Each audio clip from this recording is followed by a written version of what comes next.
আসসালামু আলাইকুম। ঘরকন্যা চ্যানেলে নতুন পুরনো সব বন্ধুদেরকে স্বাগত। আজকে নতুন আরেকটা ভিডিও নিয়ে আপনাদের কাছে চলে আসলাম। আর আজকে তৈরি করব ফেলে দেওয়া বোতল দিয়ে এইরকম সুন্দর একটা ঝাড়ু। কিভাবে আমি ঝাড়ুটা তৈরি করছি সেটা পুরো ভিডিওটা ভালো করে দেখলে আপনারা বুঝতে পারবেন। এটা বাইরের কেনা ঝাড়ুর থেকে অনেক ভালো কাজ করে। আর যেসব বোতল আমরা ফেলে দিচ্ছি সেগুলো আবার ভালোভাবে ব্যবহারও করা যায়। ঝাড়ু বানানোর জন্য প্রথমে এর যে শলাগুলো তৈরি করব সেজন্য একটা বোতলকে এরকম চিকন চিকন করে কেটে নিতে হবে। সেজন্য এই কাটার দিয়ে আমি বোতলকে প্রথমে কেটে নিচ্ছি। বোতল কাটার কিভাবে তৈরি করতে হয় তার একটা ভিডিও আমার চ্যানেলে আছে, আপনারা চাইলে দেখে নিতে পারেন।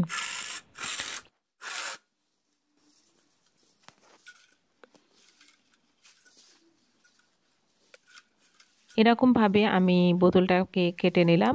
এর থেকে মোটা করেও কাটা যায়, আবার এর থেকে চিকন করেও বোতল কেটে নেওয়া যায়। এটা কাটতে একদমই সময় লাগে না, খুব অল্প সময়ের মধ্যেই একই মাপে বোতলগুলোকে কেটে নেওয়া যায়। এই বোতলগুলো কাটা হয়ে গেলে এই সব যে দড়িগুলো হয়েছে এগুলো একটা কাঠের ওপর শক্ত টান টান করে পেঁচিয়ে নিতে হবে। ঠিক এইভাবে এটা পেঁচিয়ে নিয়েছি আমি। এখন যে কাজটা করতে হবে সেটা হলো একটা হাঁড়িতে পানি গরম করতে দিয়েছি। পানিটা গরম হয়ে গেলে, পানিটা খুব বেশি গরম করতে হবে না, পানিটা ফোটার আগ দিয়েই এই কাজটা আমাকে করে নিতে হবে। পানিতে এই কাঠটা যেভাবে দেখাচ্ছি ঠিক সেইভাবে গরম করে নিতে হবে। আমি এই কাজটা করছি কারণ এখান থেকে যখন খুলবো তখন এর আকৃতিটা এরকম লম্বা হয়ে যাবে, ঝাড়ুর খিলের মতো লম্বা লম্বা হয়ে যাবে। আর যদি তাপ না দিই তাহলে এটা খোলার পরে এটা আবার গোল হয়ে পেঁচিয়ে যাবে। খুব অল্প সময়ের মধ্যে এই কাজটা হয়ে যায়। এটা হয়ে গেছে। এটা হয়ে যাওয়ার পরে এখন এর এক পাশ অ্যান্টি কাটার দিয়ে কেটে নিতে হবে। ঠিক এই বরাবর অ্যান্টি কাটার দিয়ে কেটে নেব।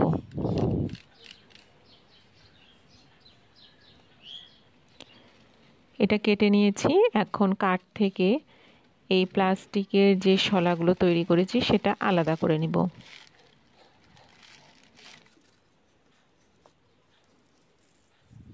একটা শলা দিয়ে এইভাবে সবগুলো একসাথে বেঁধে নিতে হবে, তা না হলে এলোমেলো হয়ে যাবে।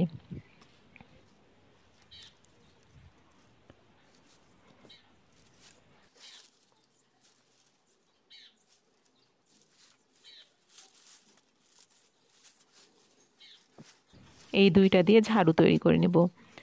আর এটা যেটা দেখতে পাচ্ছেন এটার একদিক এরকম বাঁকা হয়ে গেছে। এটা সব প্রথমে করেছিলাম, এটা একটা টিনের পাতের ওপর পেঁচিয়েছিলাম। যখন এটা গরম করতে গেছি তখন এইরকমভাবে একদিক বাঁকা হয়ে গেছে।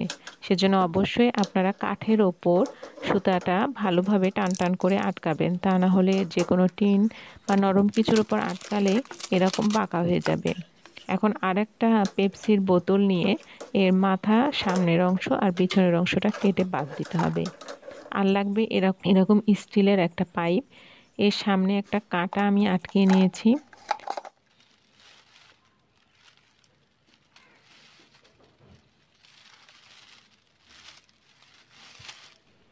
এগুলো সবগুলো একসাথে তার দিয়ে ভালো করে আটকে নিয়েছি। এখন এই পাইপের ভিতর, স্টিলের পাইপের ভিতর বোতলটা ঢুকিয়ে নিলাম।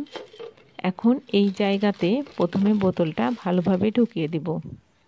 তারপরে এই যেখানে আমি স্টিলের যে একটা কাঁটা লাগিয়েছিলাম সেখানে আবার কাঁটাটা আটকিয়ে দিব।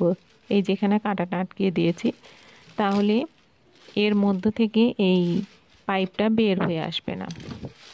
এখন এর উপরে আবার ভালোভাবে তারটা আটকিয়ে দিব।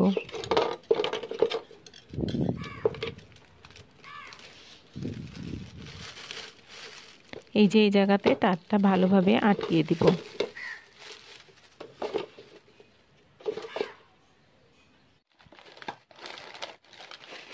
আর বোতলটা এখন এর মধ্যে ঢুকিয়ে দিয়ে সামনের যে জায়গাটা আছে এইখানে